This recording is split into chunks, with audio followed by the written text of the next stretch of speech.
I know. These podcasters are so poisonous. These relationship so-called gurus are poisonous.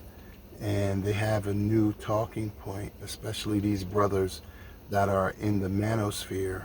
And I used to believe that some of them mean well, but I really believe, just like the religious dogma of Europeans, their whole purpose is to show and prove that there is something wrong with black women. I began to notice them about 4 or 5 years ago when I discovered Kevin Samuels. Vehemently disagreed with his tactics. A lot of his talking points were on point, but his tactics, I wrote to the brother. He came to the Black Love School. We agreed, we disagreed, right? So I wrote a piece on him that I feel like the root took some of my piece that I wrote. Obviously, they're more popular than I am, and I got a lot of traction on this piece that I wrote on Kevin Samuels back in 2019 or 2020, I think it was.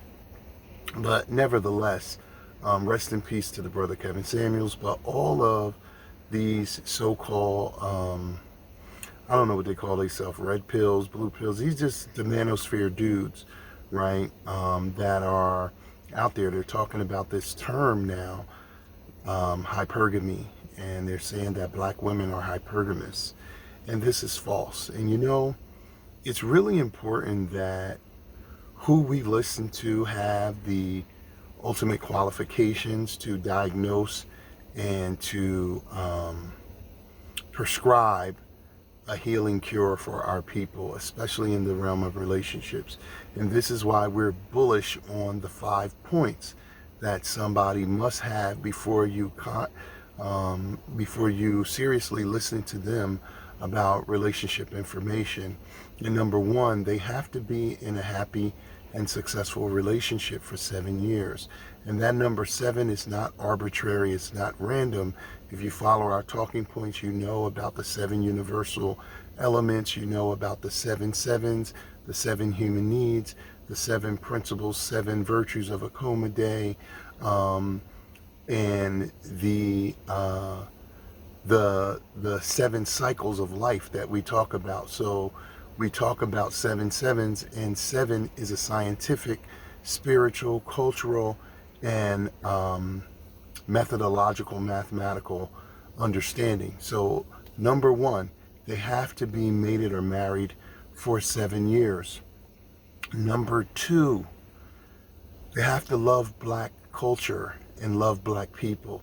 So this is evident that a lot of these brothers don't have that because of the animus in which they talk. They're hurt, they're frustrated, which is valid. They're frustrated by our women, and a lot of the sisters are frustrated by our men, which is valid. And they talk from that place instead of a place of love, instead of a place of healing. But the other part of step 2 is you got to love black people and black culture. And to love black culture, you have to have a thorough knowledge of it. Because if you have a thorough knowledge of black culture, you understand black culture and black people from their nature, and you're not basing the way they've been nurtured into their own mental slavery and self-destruction where we are now as their normalcy. See, what you see as normal in black culture is not natural. It is a very unnatural emanation of the way we are, and we've been made that way. So number 1, you got to have a happy marriage of 7 years or more. Number 2, you have to love black culture and love black people. Number 3, you have to understand the largest threat to black love culture, and that is the global system of racism, white supremacy. Its overall objective and its 4 means, it's 4 stages of development, especially that number 4, which is refinement. That constant changing that makes it seem like it's something different, but it's the same thing. Back in the 80s, they were wondering if it was Black people making more money, which was the cause of relationship. Then by the end of the 80s, it was drugs is the cause of relationship. Then by the early and mid 90s, the people were saying, is it the music? Then we came into now, is it the food? Then now we're into, is it social media? We keep thinking it's a new thing, but it's the same thing. A well-organized system that is running.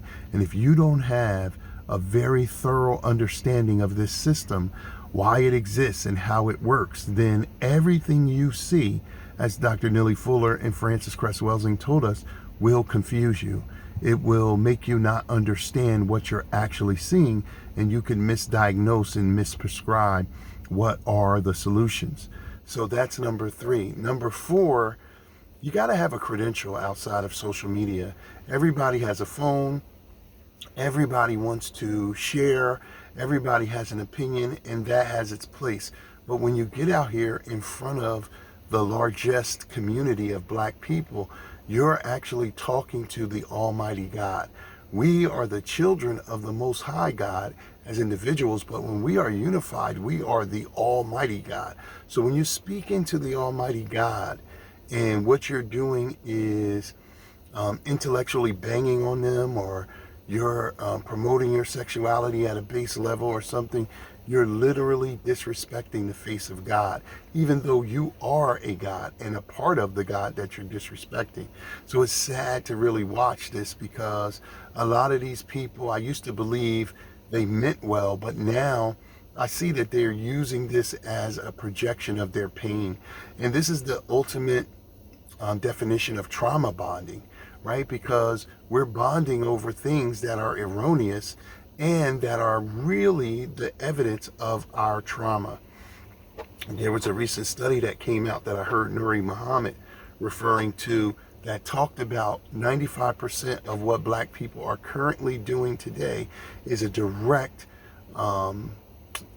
reflection and teaching that we received on the slave plantation. So the way we eat, the so-called soul food, the way we mate, the way we have sex, the way we choose our entertainment, our names, everything is still directly linked to slavery, including the gender wars is a byproduct of the Willie Lynch conditioning of putting one against the other. And we see it on the highest level right now, ironically, with Kamala Harris and Donald Trump, who I would never vote for either one of them, maniacs. And you know, they're empty talking points in the political parties and agendas that they represent. But you know, we are shamed, jeered, and called part of the problem if we have a political ideology that's mature and well thought out and well active in the face of the majority. We live in a majority rule society, so that's what people say. You either vote for one of the two less evils. They claim that, but if you vote for independent, libertarian, the Green Party, anything else, they will say, ah, man, you part of the problem. You got to vote for one of these. So they don't really believe in you have freedom of choice politically. They say, vote like me, or we're going to shame and jeer you. But in any event, you got to have a credential beyond just an opinion in a social media platform, and your validity is not shaped by your following. It's shaped by your skill. Because if you understand the 5 to 10 and the 85%, the people who have 85% of the following are typically the least skilled. So you got to understand that. So those are the first 4 things. 1, you got to be in 7 years marriage, happily married, 7 years or more. 2, you got to love Black people and Black culture.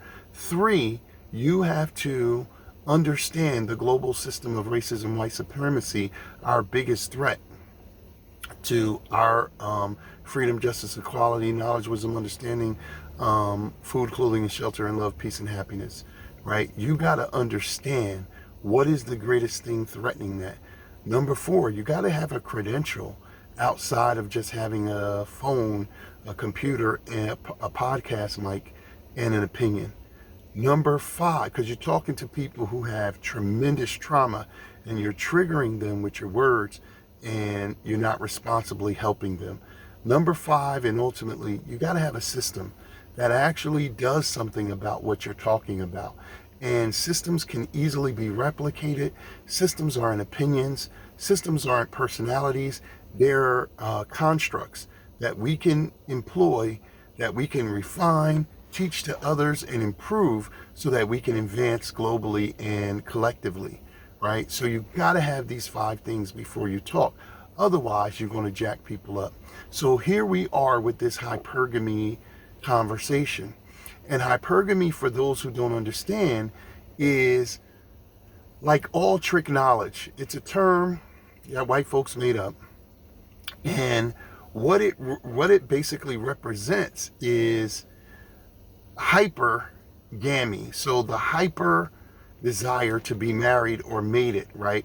But the nuance of it is that they say that you are a person who is constantly looking for a higher level of relationships. And these manosphere dudes are putting this on women, and they're saying that, hey, if you get with a good brother and he's a good type of brother and he's working for you, that's not good enough. You're going to want more and you're going to want more. So the premise of hypergamy is women want superior men. They want them taller, better, stronger, not necessarily better looking, but better able to protect them, better able to make decisions, better able to make money, etc.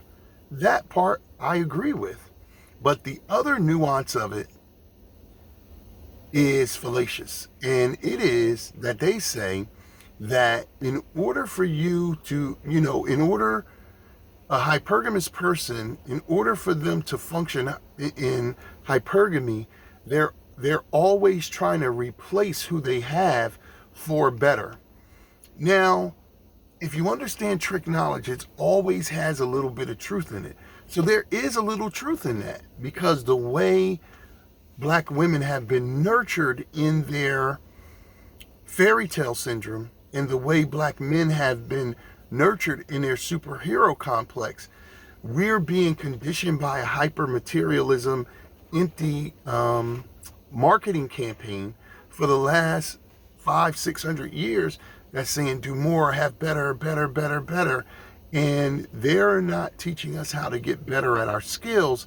They're saying if you arrive somewhere, you deserve somebody better because you're thinner now, or you make more money, you got a promotion, you got a better car. Now you deserve a better person, so you should switch out. And so some people have fallen victim to this. But what I'm saying, and I'm not saying that that part is false. What I'm saying, that is none of our nature, men or women. So for these manosphere guys to promote this, women are hypergamous, what I think is ironic and what I think is evident of it being a projection is this.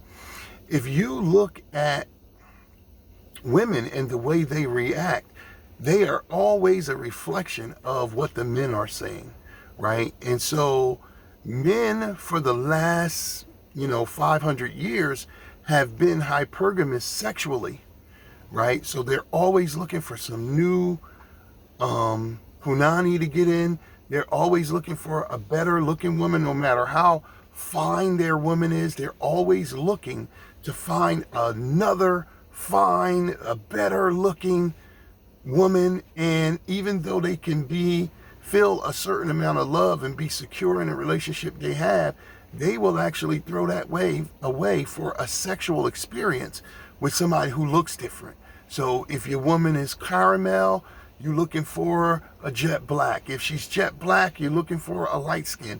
If she's tall, you're looking for a short. If she's short, you're looking for a fat. If she's fat, you're looking for a super thin and tiny, diminutive, because we have a hypergamy around sexuality, because once again, our psychology is a perpetuation. Our current psychology is a perpetuation of the slave plantation breeding and the buck syndrome, where we were going around forced to mate with all of these women and then reinforced from this damaging traumatic behavior, so much so that over generations this has become our identity. But then, to prove the point that I'm making, that women are reflecting, a case study could be looked at hip hop. If you go back, I said this in Soul last night, if you go back in the 90s and you look at what all the brothers were saying they aspired to, where they aspired to be, the place that they were aspiring to be with all their fame and all their money and all their material decadence was the strip club, right? Listen to all the songs from about 20 years ago. I know the brother T-Pain had a song called I'm in Love with a Stripper, right? And so they glorified the stripper. This is where they're going to go. This is where they're going to take all this money that they've made and all their material. They're going to put on all their diamonds and all of their white people branding names like we were branding on the slave plantation. They're going to put on all of that stuff. And then they're going to go to the strip club. And these are the women that they fantasize about. These are the women that they adore. These are the women who can get all their money. These are the women that they're going to make it rain on. Now, fast forward 20 years later, I asked this question. Name the top 20 women on Billboard today and show me one of them that doesn't promote stripper culture. Show me one of them that doesn't have the identity of stripper, thought, whatever type of term you want to say, in her everyday walking around life. She dresses like that. She acts like that. All of her performances are like strip club performances. I see so many women getting into this, everyday housewives and women getting into this pole dancing and all of this ridiculousness, because they are reflecting the energy of their men. So I think it's interesting that we could argue that women are acting hypergamous, but I think that what they are reflecting is the hypergamy of men who are sexually hypergamous. It is 100% irrefutable. Show me a man, myself included, who has not some point in their life cheated because of sexual gratification and the need to have variety and lust, even though you're totally satisfied with your sexual partner and you are fulfilled emotionally in the relationship to the extent that you could be. Because certainly a lot of the people that we chase around hypergamously, we're not looking to have real sustainable relationships with them, and the responsibility that goes with their psychological state is enormous. So this is my opinion, and I want to say to a lot of you brothers who are out there talking, nothing can heal black people. Nothing can truly heal black people if you don't understand two things concurrently. First, you have to have a model of what is right and correct before we took our fall. So you must have a thorough knowledge of self culturally, spiritually, and historically, including our social and political, geopolitics, and economic dynamics. If you don't understand that, you're really not qualified to speak to people, especially about relationships. But in concert with that, you have to have a thorough understanding, and I mean thorough understanding, young brothers, of the global system of racism, white supremacy. This is something that Kevin Samuels couldn't touch, and this is something that none of his young minions in the field, his seeds out there, are dealing with. And so this is why he himself was an oxymoron, because he talked all that jazz and he couldn't keep a wife. He got divorced twice. And so his talking point was, women file for divorce, women file for divorce, women filed for divorce. But why though, bro? Why? Why are they unhappy dealing with you if you're such a high value man and your value is being measured by your oppressor's value system, and you're still in your oppressor's value system? You can make a cajillion dollars as a black man. You will never be seen as a higher value than the man who is presently oppressing you, although he is actually weaker than you.